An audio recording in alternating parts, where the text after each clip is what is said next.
Hello. You are tuning into another episode of The Wunderkind Show. Today's first topic, it is time.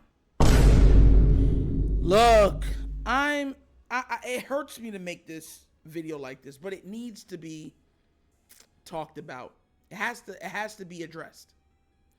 And what I'm addressing right now is one player, and his name is Ronnie Stanley. Look, I'm happy he made his money. I'll never be against a player making his money. This is a very, very physical game.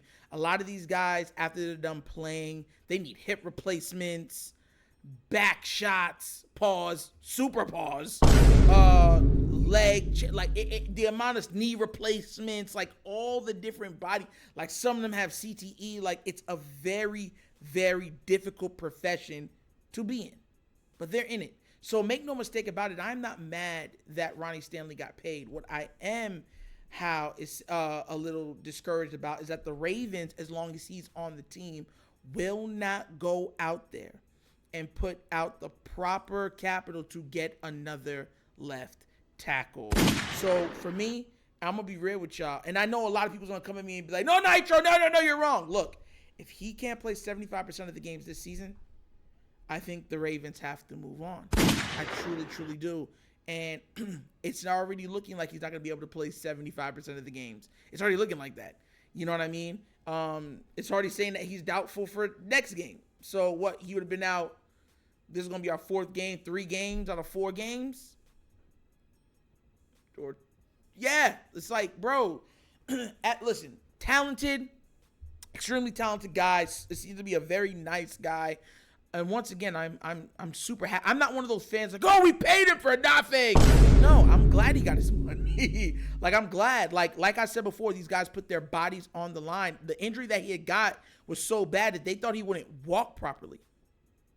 Yeah. So temper whatever I'm saying. I'm just saying because we're the Ravens.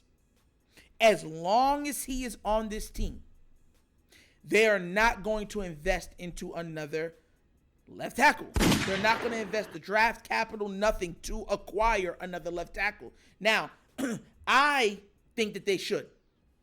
This is one of the things that this platform had talked about during the offseason.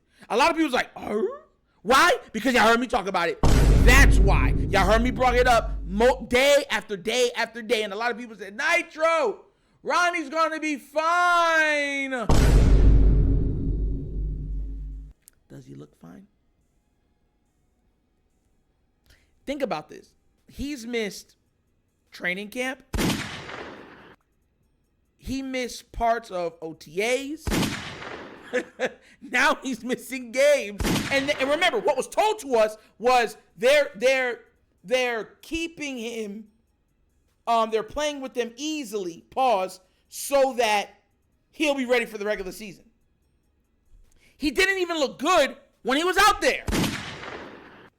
So now it's not even like, oh, he was dominating and then he was out for another. No, he was looking horrible.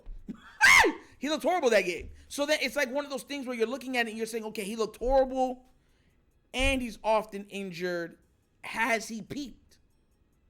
Has he peaked? And most likely the answer, as much as I hate to say this, is yes. Now look, I would like if you could keep him, retain him for a much lower contract and put him over to the right side and see if he could play that and bring in another left tackle. Because Ronnie's still very talented. But could you imagine that talent on the right side of the line? And I would take Ronnie at right tackle over Morgan Moses. So you guys are coming from? So it's just one of those things where I know the Ravens are not going to do that. It's like, oh, we invested money in Ronnie. He's going to play. And as long as he's on the team, we're not even looking at another left tackle. No. Your biggest investment right now is in Lamar Demetrius Jackson. That's fact. You can't even argue it. That's your biggest investment right now. Everything that you bring into the team is to aid the quarterback trying to get you a championship. I don't care which one y'all. No. It's about the team and da. No, it's about the quarterback. It's about the Patrick Mahomes. It's about the Lamar Jacksons, the Trevor Lawrences, the Justin Herberts, the Joe Burrows. Those are the guys. Josh Allen. Like, it's about them. It's about how much can you surround them with and then be able to bring you or host you to an ability to win a title. That's what it's about. It's that easy. These other guys around protecting their cogs in the clock so that the clock can be able to run. No pun intended, because we're talking about Lamar Jackson. That's what this is about. Ronnie is a cog. If this cog is not working, we just can't not make the whole clock work because it's like, oh, well, we invested a lot in that cog. That cog is kind of expensive, so we're not going to replace it with another cog. Like, no. I think, listen, I've said this already. I like Ronnie Stanley. I really do. But at what point do you start to you've already lost in your investment. You're not getting a proper return on your investment. That's what a big contract is. It's an investment. You're investing in that player, hopefully to get Pro Bowl, All Pro, best player type production out of them. The higher the player, the more higher the production you're expecting. That's how this works. That's the money market of the NFL. But guess what? He hasn't been able to do that. He hasn't been able to do that. And on top of it, he hasn't looked like he's regained 100% of his ability. So when does it come to a point to where you say it's time to cut the line? It's time to cut bait. It hurts me to say that, but a lot of times people aren't ready to embrace that. Like, here's the thing. And I know people are going to bring up JK and be like, oh, well, what do you feel about JK? Every time JK has been out there, JK has looked amazing. Like, that's the difference. When JK's on the field, JK looks like an absolute Terminator. I hope the Ravens give him a 2-year deal, personally. Give him a 2-year deal. He's been off injured. He's not going to get a big contract out there, but give him a 2-year deal. So if he does hit his stride and he doesn't get injured, then it's a beautiful, amazing investment. You know what I mean? But with Ronnie, you already paid him. Ronnie Stanley was one of the highest paid left tackles when he got paid. And he's been injured every single season since. And when he's come back, he has yet to look even 80, 70% of the Ronnie Stanley that we've grown accustomed to. So that's what I'm saying. It's one of those things where it's like, come on now. Now mind you, I haven't taken a look at his contract because there's different ways to get from under these contracts. NFL contracts aren't worth the paper that they're written on. You know what I mean? So there's different ways to get from under it, but I don't know. I haven't looked into it enough to talk to you guys about it. But I think it's something that needs to be broached. I think it's something that needs to be talked about. I think it's something that needs to be addressed. Because at this point, more than any other player, Ronnie is playing one of the most important positions on this team, and he has often been unavailable to even be able to limp through production or even attendance for his position. So at what point do you say, look, we paid you top dollar, you got paid, but we need to go in a different direction? Because look, that's Lamar's blind side. For a quarterback to be able to work through his reads, he has to be able to trust his blind side. You understand? That's how it works. So if he can't trust that blind side, he can't work through his progressions. If he can't work through his progressions, he's going to miss some open receivers. If he's missing open receivers, that means this offense is stalling. If this offense is stalling, that means we're probably not putting up a lot of points. If we're not putting up a lot of points, probably we're losing some games. If we're losing probably a lot of games, people are going to start getting fired, and we're not making the playoffs, and we're probably not going to make the Super Bowl. I don't want to live in that world. No!